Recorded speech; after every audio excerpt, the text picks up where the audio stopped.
Hello बच्चों, हम लोग क्लास 11th फर्स्ट चैप्टर कर रहे थे केमिस्ट्री का। तो उसमें लास्ट क्लास में हम लोगों की बात हुई थी डाल्टन्स एटॉमिक थ्योरी पे, और उस पे हम लोग कुछ इंपॉर्टेंट पॉइंट्स उसका जो मेन पोस्टुलेट्स था वो देखे थे और उसको समझे भी थे।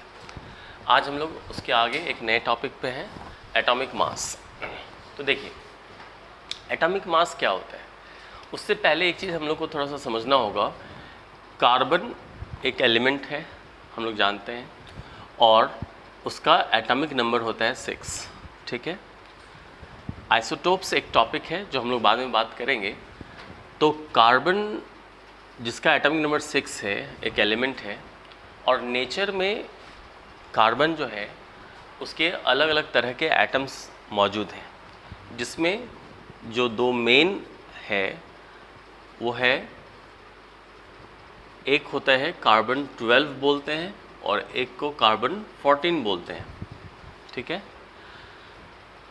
एटॉमिक नंबर दोनों का सेम है 6। एटॉमिक नंबर कहते हैं नंबर ऑफ प्रोटॉन्स को। किसी भी एटम में जो नंबर ऑफ प्रोटॉन्स होते हैं उसको एटॉमिक नंबर कहा जाता है। तो एटॉमिक नंबर है 6, और इस कार्बन एटम्स का जो ये मास दे रहा है वो है 12 और ये है 14। तो इसी को हम लोग पढ़ते हैं कार्बन 12 भी पढ़ते हैं ऐसे, ठीक है, और कार्बन 14 भी पढ़ते हैं। तो ये दो जो है डिफरेंट तरह के एटम्स हैं, ये कार्बन का आइसोटोप्स कहलाता है। आगे क्लासेस में हम लोग बात कर लेंगे, या अभी भी देख लीजिए आइसोटोप्स। ठीक है, आइसोटोप्स। तो अगर हम लोगों को आइसोटोप्स पढ़ना है, समझना है, तो हम लोग कैसे कह सकते हैं isotopes? Sorry, the different atoms of an element, of an element मतलब एक ही एलिमेंट के अलग अलग atoms, having same atomic number. Atomic number same है, having same atomic number, but different mass number. ठीक है, और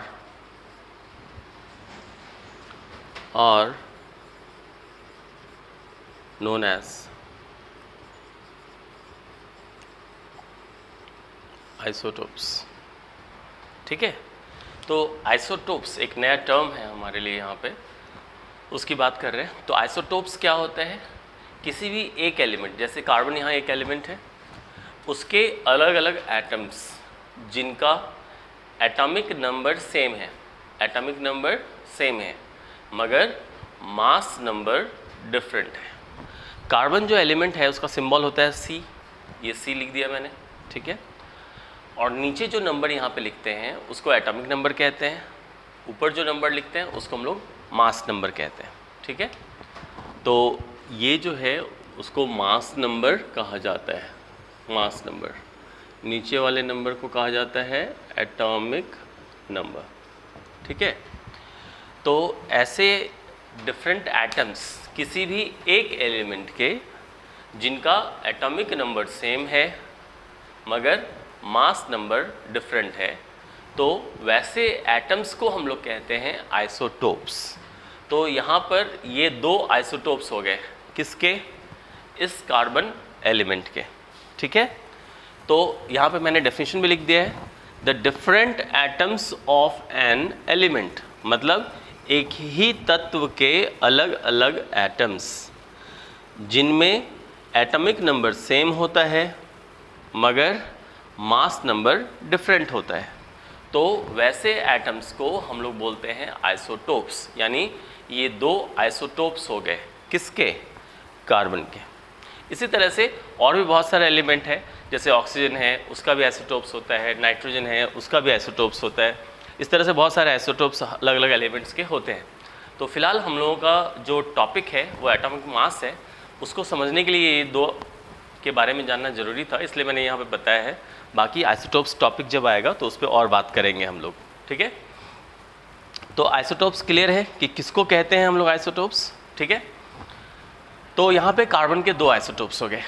एक्चुअली हम लोग किसी भी एटम का जो मास निकालते हैं वो इसके रिस्पेक्ट में निकालते हैं, इसलिए मैंने यहाँ पे आइसोटोप्स बताया।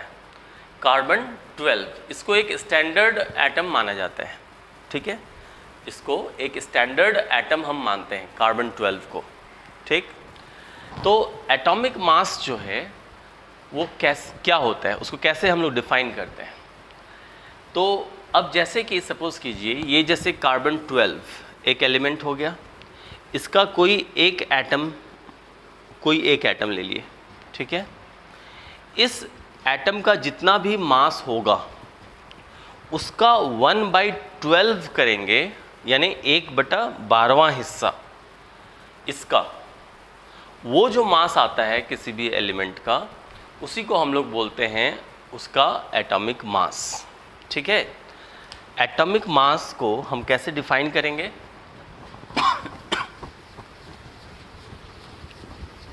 एटॉमिक मास अगर किसी एलिमेंट का हमको डिफाइन करना होता है तो हम लोग कार्बन 12 एटम के संदर्भ में करते हैं, उसके रिस्पेक्ट में करते हैं, ठीक है।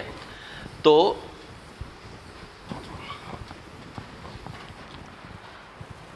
अगर हम लोग ये मान लें जैसे कार्बन 12 का एक एटम ले लिए, ठीक है, और मान लीजिए कि एक एटम का जो मास है सपोज करते हैं कि x ग्राम है, मान लिया जाए, ठीक। तो किसी भी एलिमेंट का एटॉमिक मास क्या होगा? 1/12 के बराबर। इसका अब अगर हम 1/12 कर दें तो x/12 मास होगा।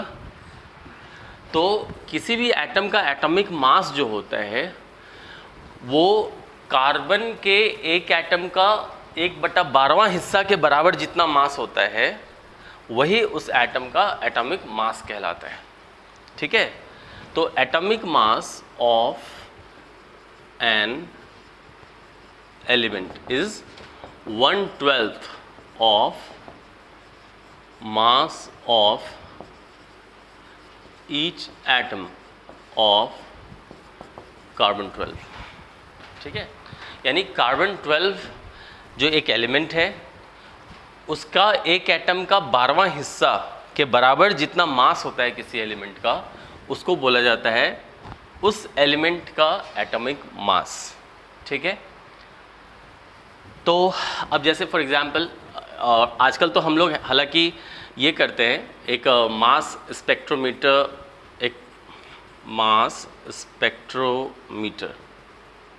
ठीक है, एक डिवाइस है, और इससे हम लोग क्या करते हैं, किसी एटम का एटॉमिक मास निकालते हैं अब, ठीक है। किसी एटम का एटॉमिक मास निकाला जाता है इस तरह से। तो 1 AMU का मतलब होता है atomic mass unit, atomic mass unit, ठीक है। और 1 AMU इज इक्वल टू होता है 1.66 10⁻⁻24 ग्राम। हाइड्रोजन का एटॉमिक मास इस डिवाइस से पता किया गया। एटॉमिक मास जो होता है हाइड्रोजन का, एटॉमिक मास ऑफ हाइड्रोजन, वो लगभग मैं लिख रहा हूँ 1.67 × 10⁻⁻24 इतना ग्राम होता है, ठीक है ना। तो अब अगर मुझे हाइड्रोजन का एटॉमिक मास निकालना हो AMU में, यानी कि एटॉमिक, शॉर्ट में लिख रहा हूँ, atomic mass of hydrogen in AMU अगर निकालेंगे तो हम लोग कैसे निकालते हैं? जो ये आया है इतना बाई 1.66 10⁻⁻24 ग्राम, ये तो कट जाएगा। इसको जब निकालेंगे तो ये क्या होगा, ये लगभग में बराबर है, तो अगर एग्जैक्ट बराबर होता तो 1 होता, ये थोड़ा सा ज़्यादा है तो इसलिए क्या होगा, 1 से थोड़ा सा ज़्यादा होगा। तो इतना हम लोग लिखते हैं AMU, यानी 1.008 AMU। ठीक है, तो ये हुआ एटॉमिक मास यूनिट। ठीक है, तो हाइड्रोजन का एटॉमिक मास यूनिट जो हम लोग बोलते हैं वो 1.008 AMU। इसी तरह से हम लोग बाकी का भी कैलकुलेशन करते हैं, तो वो हम लोग याद भी रखते हैं। और ऐसे जनरली हाइड्रोजन का, जैसे ये तो एग्जैक्ट वैल्यू हो गया, एग्जैक्ट वैल्यू हालांकि 1.00 समथिंग 79 करके होता है, तो उसी को कैलकुलेट करते हैं तो 8 हो जाता है। और ऐसे रफली यूज़ में हम लोग सीधा 1 लेते हैं हाइड्रोजन का, है ना, 1.008 को 1 ले लेते हैं हाइड्रोजन का एटॉमिक मास यूनिट। ठीक है, तो इस तरह से ये एटॉमिक मास यूनिट की बात हुई। और आजकल हम लोग ये जो एटॉमिक मास यूनिट है इसको हम लोग यूनिफाइड मास भी कहते हैं, इसको स्मॉल u से डिनोट करते हैं। ठीक है, स्मॉल u का मतलब क्या हो गया, यूनिफाइड मास। एटॉमिक मास यूनिट बोले या यूनिफाइड मास बोले, एक ही बात है। तो ये एटॉमिक मास के बारे में है। इसी तरह से बाकी एलिमेंट्स का ऐसे तो दिया रहता है, क्वेश्चंस वगैरह कुछ अगर रहता है तो उसका एटॉमिक मास यूनिट दिया रहता है। और आप लोगों ने जूनियर क्लास में पढ़ा भी होगा, एटॉमिक मास यूनिट वगैरह अलग अलग एलिमेंट्स का याद भी होगा, है ना। एटॉमिक मास यूनिट जैसे सोडियम है, ठीक है, तो सोडियम का एटॉमिक मास यूनिट हम लोग कितना लिखते हैं, अप्रॉक्स 23, है ना। पीरियोडिक टेबल में दिया हुआ रहता है सारे का। तो ये एटॉमिक मास यूनिट की बात हो गई। अब यहाँ पे एक और टॉपिक है इससे रिलेटेड, उसको हम लोग बोलते हैं average atomic mass.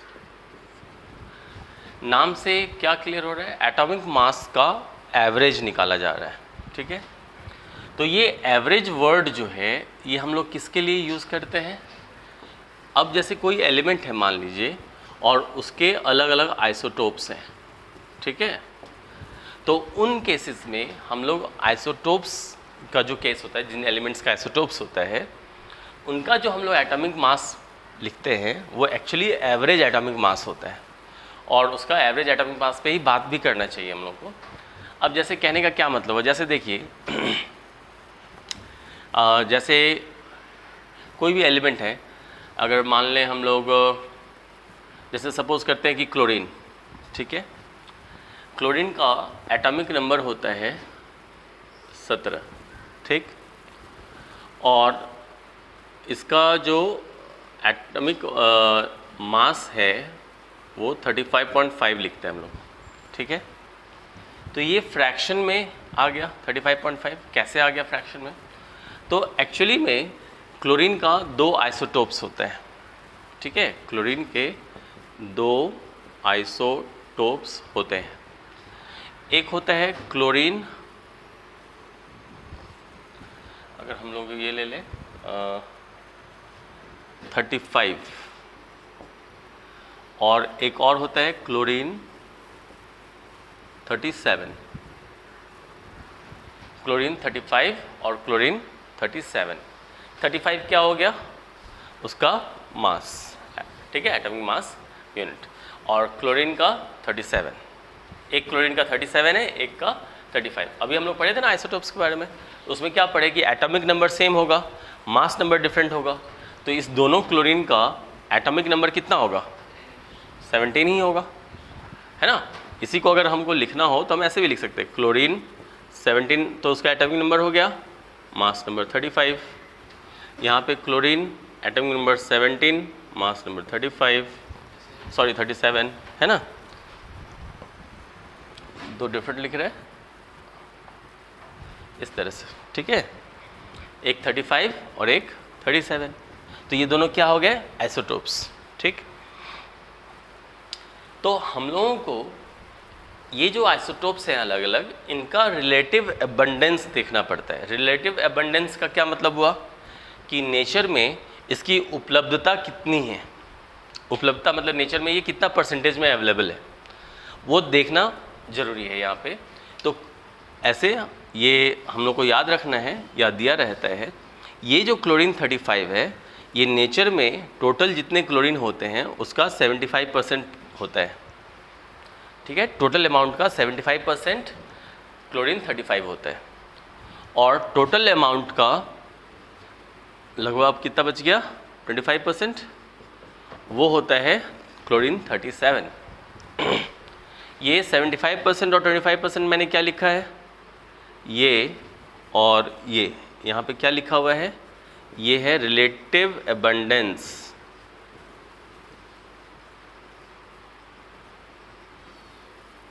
Relative abundance, abundance मतलब उपलब्धता। ठीक है ना, नेचर में उसकी उपलब्धता कितनी है, ये तुलनात्मक रूप से, तो इसी को हम लोग रिलेटिव एबंडेंस कहते हैं। ठीक है, तो अब मुझे अगर क्लोरीन का चाहिए एटॉमिक मास, तो हम क्या करेंगे? इस दोनों का मुझे एवरेज निकालना पड़ेगा। ठीक है, उसकी उपलब्धता के साथ साथ। जैसे कैसे करेंगे? तो देखिए, average atomic mass of chlorine, ये अगर मुझे निकालना है तो हम दो तरीके से लिख सकते हैं इसको। एक तो ये एटॉमिक मास जिसका 35 है, वो नेचर में परसेंटेज वाइज कितना अवेलेबल है? 75%। तो यहाँ पे लिख दिए इंटू 75। ठीक है, प्लस एक और आइसोटोप 37 मास है उसका, 37 इंटू कितना अवेलेबल है? 25%, तो लिख दिए इंटू 25। ठीक है, यानी जितना परसेंटेज उसका मौजूद है नेचर में, उससे उस एटम का एटॉमिक मास को इंटू कर दिए। एवरेज निकाल रहे हैं तो बाय परसेंटेज दिया हुआ है, यानी कि 100 में दिया हुआ था, 100 में 75, 100 में 25, ये मतलब हुआ परसेंटेज का। तो बाई टोटल करते हैं, तो टोटल यहाँ पे क्या होगा? 100 ही होगा, है ना, टोटल यहाँ 100 होगा। ठीक है, तो इसको अब हम लोग जरा इंटू कर लें, कितना आएगा? इंटू कीजिए, बताइए इसका इंटू कितना आएगा? 35 इंटू 75,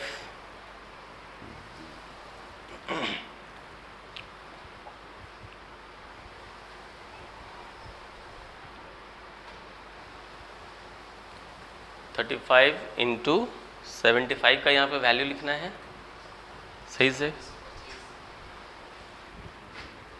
26, 25 ये ना। अच्छा, इसको इंटू करेंगे तो कितना आ रहा है? सही से करना है।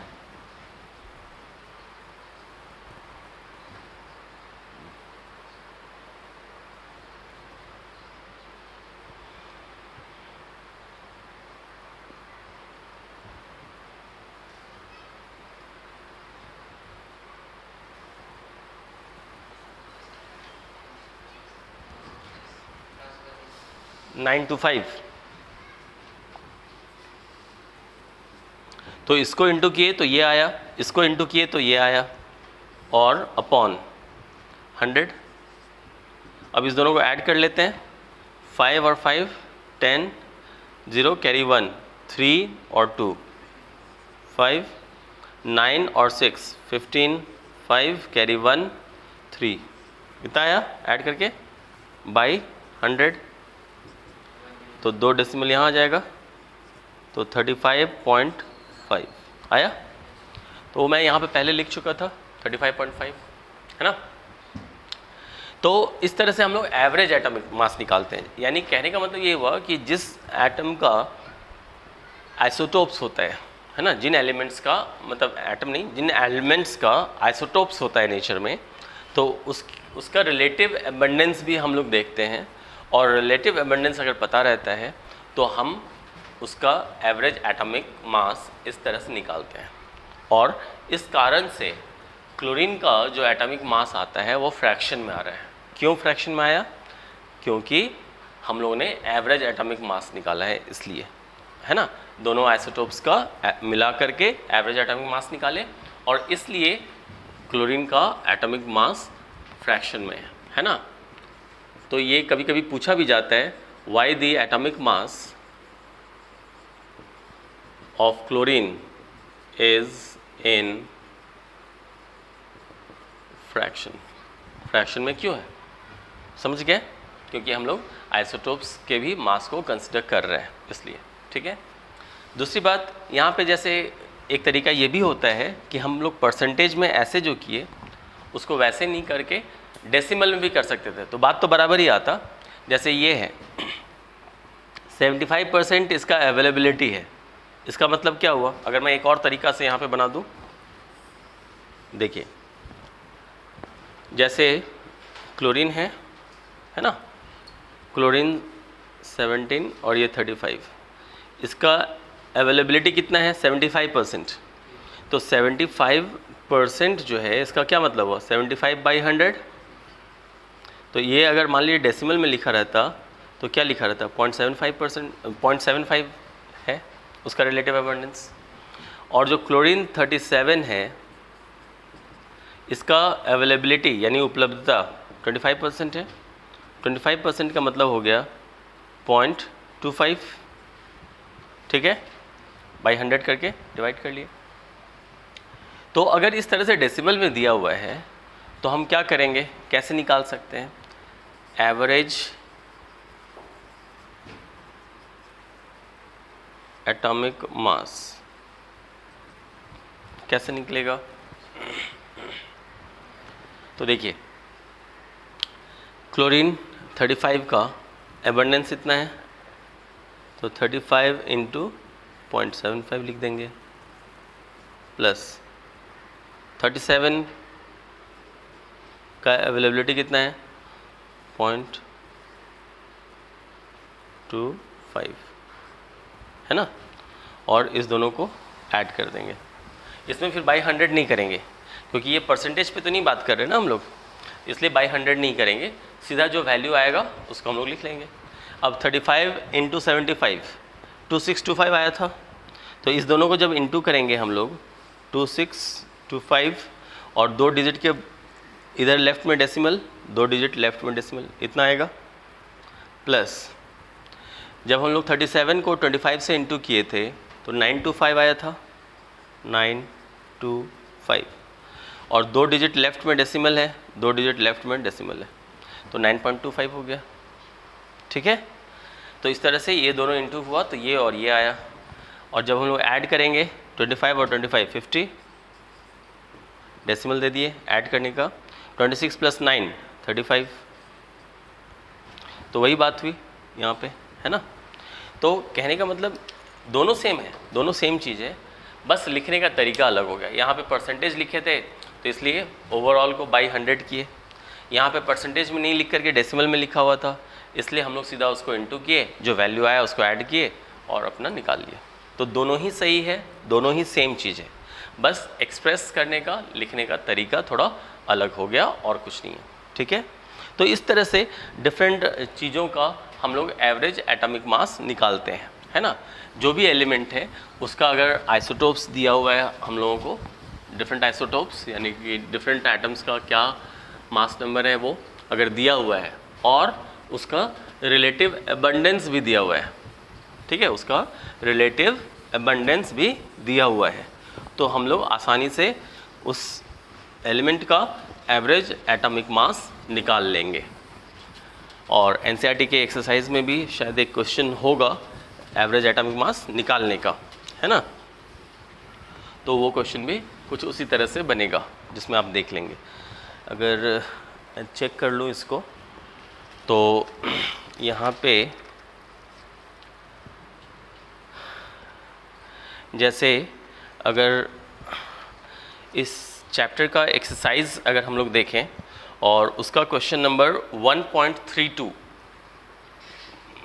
लास्ट पेज पे है 1.32, तो आप लोग एनसीईआरटी क्वेश्चंस बुक्स में देख सकते हैं। यहाँ पे इस क्वेश्चन में एक्चुअली में क्या है कि मैं डिस्कस भी कर देता हूँ थोड़ा सा, है ना। ये आपको एक्सरसाइज, और एक्सरसाइज का क्वेश्चन है 1.32, ठीक है। तो आप यहाँ पे क्या देख रहे हैं, आइसोटोप्स दिया हुआ है ना, किसका, आर्गन एलिमेंट का। तो एक आइसोटोप है आर्गन 36, ठीक है, एक और है आर्गन 38, एक और है आर्गन 40। तो एलिमेंट आर्गन है, ठीक है। आर्गन जो एलिमेंट है उसका अपना एक पर्टिकुलर एटॉमिक नंबर होगा, ठीक है। आर्गन का कितना होता है, एटॉमिक नंबर 18 होता है। तो हम लोग क्या पढ़े कि आइसोटोप्स का एटॉमिक नंबर सेम होता है। तो यानी कि ये सारे एलिमेंट्स जो हैं, लिखने ज़रूरी नहीं है इस क्वेश्चन के हिसाब से, मगर ऐसे हम लोग समझने के लिए लिख सकते हैं कि आर्गन सबका तो 18 होता है एटॉमिक नंबर। तो एटॉमिक नंबर सेम, मगर मास नंबर क्या हो गया, डिफरेंट, अलग अलग हुआ ना, डिफरेंट हुआ। तो ये सारा क्या हो गया, आइसोटोप्स हो गया, किसका, आर्गन एलिमेंट का, ठीक है। उसके बाद अलग कॉलम में आपको यहाँ पे उन सब का मोलर मास दिया हुआ है, या बोल सकते हैं isotopic molar mass, isotopic molar mass दिया हुआ है, ठीक है। तो ये वैल्यूज़ यहाँ पे लिखा हुआ है, इसका है 35.96755, यूनिट सबका ग्राम पर मोल है, ग्राम पर मोल, ठीक है। फिर है एक 37.96272 ग्राम पर मोल, और फिर एक का है 39.9624 ग्राम पर मोल, ठीक है। तो ये डिफरेंट आइसोटोप्स का मोलर मास दिया हुआ है। और फिर इधर एबंडेंस दिया हुआ है, एक और कॉलम है जो अभी मैं बता रहा था, रिलेटिव एबंडेंस या फिर एबंडेंस मतलब उपलब्धता। यानी नेचर में, इस प्रकृति में आर्गन जो एलिमेंट है, वो आर्गन एलिमेंट का 3 रूप मौजूद है नेचर में। 3 तरह के आर्गन के एटम्स पाए जाते हैं नेचर में। एक तरह का आर्गन का एटम हो गया जिसका मास नंबर 36 होगा, एक तरह का हो गया जिसका मास नंबर 38 होगा, और एक तरह का आर्गन एटम्स हो गया जिसका मास नंबर 40 होगा। ये मतलब हुआ। तो डिफरेंट तरह के आइसोटोप्स हो गए आर्गन के, सबका मास दिया हुआ था अलग अलग तरह का। एबंडेंस यहाँ पे लिखा हुआ है, वो है 0.337%, यहाँ पे है 0.063%, और एक है 99.600%, ठीक है। तो ये उसकी उपलब्धता भी दी हुई है, और हर एक आइसोटोप का मास भी दिया हुआ है, सिंपल। तो अभी जैसे हम लोग क्लोरीन के केस में किए, 2 आइसोटोप्स था, उसका एबंडेंस दिया हुआ था, मास दिया हुआ था 35, 37, सेम वैसे ही है, मास दिया हुआ है, एबंडेंस दिया हुआ है। आप आराम से इसका निकाल सकते हैं वैल्यू, है ना। अब जैसे कैसे निकालेंगे, एवरेज एटॉमिक मास, तो कैसे होगा, इसका मास दिया हुआ है 35.96755 इंटू 0.337 करेंगे, परसेंटेज में दिया हुआ है तो हम लोग परसेंटेज में लिख रहे हैं तो बाई 100 करना होगा, तो टोटल का बाई 100 फिर करेंगे। तो ये एक आइसोटोप का जैसे कि फिर प्लस यहाँ पे है 37.96272 इंटू 0.063, ठीक है, प्लस फिर इसका है 39.9624, और फिर इससे इंटू कर देंगे तो 99.600, ठीक है, इस तरह से। और फिर हम लोग क्या करेंगे, सबका प्रोडक्ट करके, और फिर यहाँ पे हम लोग आसानी से उसको निकाल सकते हैं, ठीक है, इसको निकाला जा सकता है ना। तो अगर हम लोग चेक करना चाहें इसके वैल्यूज़ को किया जा सकता है, बट उतनी ज़रूरत नहीं है फ़िलहाल। जैसे देखिए, अगर इंटू करना चाहें तो ये आ रहा है आपको 35.96755 इंटू 0.337, ये आ रहा है 12.12106, रफली ले लेते हैं, रफ ले लेते हैं, ठीक है। फिर दूसरा 37.9627, ठीक है, 2 इंटू 0.063, ये आ रहा है आपको,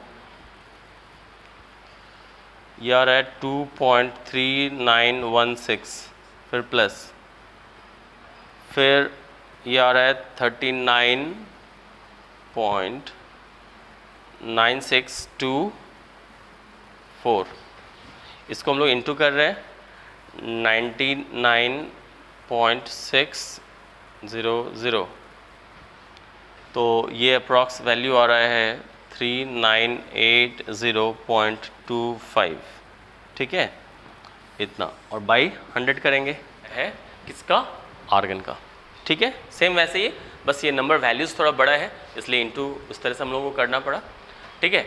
तो प्रोसेस हम लोग बिल्कुल समझ चुके हैं यहाँ पे कि जो भी आइसोटोप्स दिया हुआ है उसका मास दिया होगा, उसका रिलेटिव एबंडेंस दिया होगा, तो आपको सिर्फ बस दोनों को इंटू करके सारे का टोटल करके बाई 100 करना है।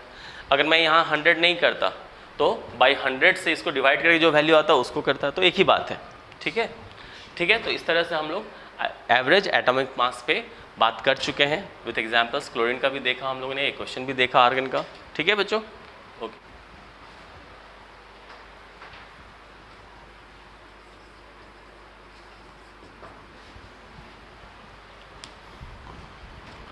मॉलिक्यूलर मास, ठीक है, अभी हम लोगों ने जो देखा वो एटॉमिक मास देखा और एवरेज एटॉमिक मास, ठीक है।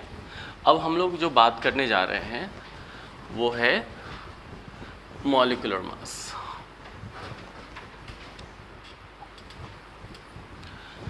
मॉलिक्यूलर मास जैसा थोड़ा नाम से भी क्लियर है कि किसी भी कंपाउंड के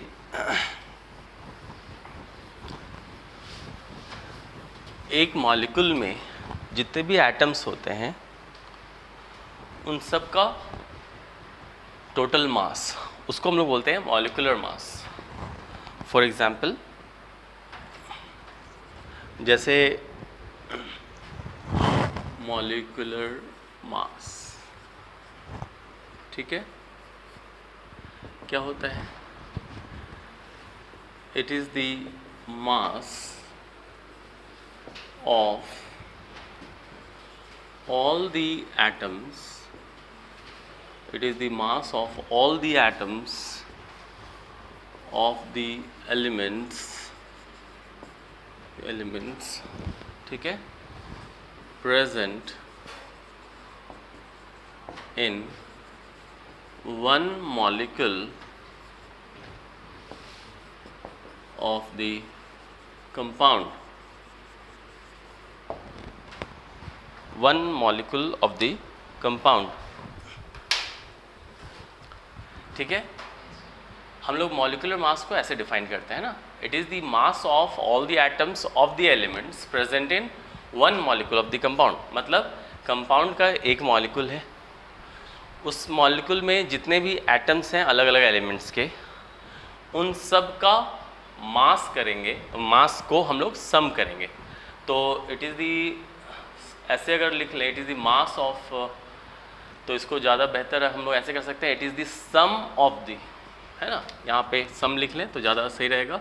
it is the sum, sum मतलब total, sum of the mass of all atoms of the elements present in one molecule of the compound. यानी एक कंपाउंड के अंदर उसका जो एक मॉलिक्यूल होगा उसमें जो अलग अलग एलिमेंट्स होंगे उन सारे एटम्स का मास ले लेंगे और सबको ऐड अप कर देंगे, जोड़ देंगे, तो हम लोगों को मिलेगा क्या, मॉलिक्यूलर मास, ठीक है। तो फॉर एग्जांपल के तौर पे अब जैसे कि देखिए, इसको हम लोग अगर ऐसे बात करें, जैसे वाटर, H2O लिखते हैं हम लोग, वाटर का फॉर्मूला क्या होता है, H2O, ठीक है। इसी को हम लोग फार्मूला बोल देते हैं या फिर मॉलिक्यूलर फार्मूला बोल देते हैं, तो बात तो वही हो गया ना, molecular formula of water, H2O होता है। अब इसका अगर हमको मॉलिक्यूलर मास निकालना है, मॉलिक्यूलर मास, तो हम कैसे निकालेंगे? हाइड्रोजन, अब एक मॉलिक्यूल में कौन कौन से एलिमेंट्स हैं? यहाँ पे हाइड्रोजन एलिमेंट है और कौन सा एलिमेंट है? ऑक्सीजन एलिमेंट है। ये दो एलिमेंट्स हैं, ठीक है। तो हाइड्रोजन और ऑक्सीजन लिख लिए। हाइड्रोजन का जो मास होता है वो कितना, अप्रॉक्स वैल्यू हम लोग 1 लेते हैं। ऐसे तो 1.008 लेते हैं, बट थोड़ा सा उसमें कैलकुलेशन थोड़ा सा लंबा हो जाएगा, मुश्किल होता है बार बार डेसिमल में उतना आना, तो इसलिए हम लोग सीधा उसको 1 ले लेते हैं अप्रॉक्स वैल्यू। तो हाइड्रोजन का तो 1 होता है और ऑक्सीजन का कितना होता है? ऑक्सीजन का 16 होता है ना। तो उसका एटॉमिक मास लिख दिए यहाँ पर 1 और 16। अब हाइड्रोजन यहाँ पे हम लोग क्या लिखे हैं? ऑफ ऑल दी एटम्स, सभी एटम्स का। तो हाइड्रोजन के तो 2 एटम्स हैं ना, यहाँ पे 2 एटम है तो दोनों का मास देखना होगा। तो एक एटम का इतना मास है, तो हाइड्रोजन की तरफ से 2 एटम्स हैं तो इंटू 2 कर देंगे, है ना। तो हाइड्रोजन की तरफ से H2 लिख दिए तो इंटू 2 कर दिए, तो ये 2 हो गया और ये 16 है। सही है बात। और फिर इस दोनों को ऐड कर दिए तो कितना हो गया? ऐड कर देने पे 18 हो गया, ठीक है। तो 18 ग्राम इसका मॉलिक्यूलर मास हो गया, है ना। तो हाइड्रोजन यहाँ पे जो वाटर कंपाउंड है उसका मॉलिक्यूलर मास कितना हो जाएगा? 18 ग्राम। क्लियर है। उसी तरह से और कुछ एग्जाम्पल्स डिस्कस कर लेंगे हम लोग यहाँ पर। जैसे ये हो गया, जैसे कार्बन डाइऑक्साइड CO2, तो कार्बन का कितना, एक ही आइटम है ना कार्बन का यहाँ पे, तो कार्बन का 12 हो गया, ठीक है। प्लस ऑक्सीजन का कितना होता है?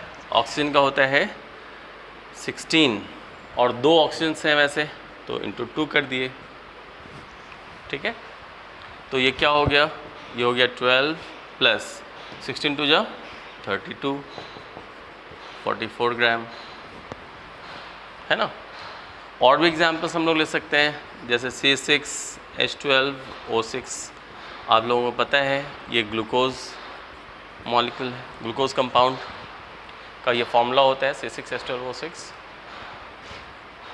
तो इसमें जब हम लोग निकालेंगे मॉलिक्यूलर मास तो कैसे निकालेंगे?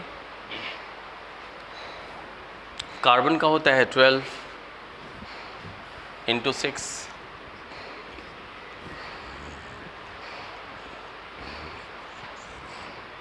प्लस, ये तो कार्बन के लिए हो गया, हाइड्रोजन का 1 इंटू 12 प्लस ऑक्सीजन का 16, और वैसे वैसे कितने ऑक्सीजन हैं? 6, है ना। तो इस तरह से कर लेंगे। तो 12 6 जा 72 प्लस ये 12 हो गया प्लस 16 6 जा 96। इन सारे को आप ऐड करेंगे तो 6 8 10 0 कैरी 1 9 1 10 11 और 7 18, इतना ग्राम, है ना। इस तरह से हम लोग ग्लूकोज का निकाल सकते हैं।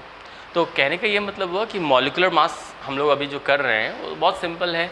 एक मॉलिक्यूल हम लोग लेंगे कंपाउंड का, ठीक है, और उसमें जो डिफरेंट एटम्स हैं उनका हम टोटल मास को सम करते हैं।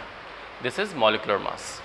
और अगर आप एग्जांपल्स कुछ लेना चाहें वो भी कर सकते हैं हम लोग, बट आपको ध्यान रखना है। जैसे बेंजीन का लिखते हैं, ठीक है। बेंजीन का फॉर्मूला क्या होता है? जो फॉर्मूला हम लोग लिख रहे हैं उसको मॉलिक्यूलर फॉर्मूला कहते हैं, ठीक है। इसलिए मॉलिक्यूलर फॉर्मूला को जब हम यूज़ करके मास निकाल रहे हैं तो उसको मॉलिक्यूलर मास कहते हैं, है ना। तो बेंजीन तो कैसे होगा? कार्बन का 12 और इंटू 6 कर दिए, 6 कार्बन है इसलिए, प्लस हाइड्रोजन का 1 इंटू 6 कर दिए क्योंकि 6, तो 12 6 is 72 और प्लस 6 तो कितना हो जाएगा? 78 ग्राम। सही है। इसी तरह से हम लोग और भी निकाल सकते हैं। सुक्रोज, सुक्रोज का जो फॉर्मूला होता है C12H22O11, ये फॉर्मूला होता है सुक्रोज का, ठीक है। तो कार्बन का होता है 6 इंटू वैसे वैसे 12 कार्बन हैं प्लस, ठीक है, हाइड्रोजन का 1 और 22 है, प्लस ऑक्सीजन का 16 और 11 ऑक्सीजन हैं, हो गया। 12 6 is 72 प्लस ये हो गया 22 प्लस, इसको जब हम लोग ये करेंगे तो 176 ऐड कर लेंगे तो 6 to 8 to 10, 0 कैरी 1, 7 और 1 8 और 2 10, 10 और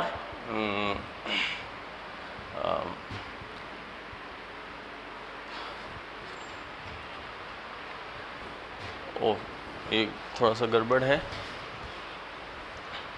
यहाँ पर कार्बन का एटॉमिक मास 12 है ना, ये गड़बड़ है। तो कार्बन का एटॉमिक मास 12 है, इसलिए हम लोग 1 2 ऐसे लिखेंगे ना।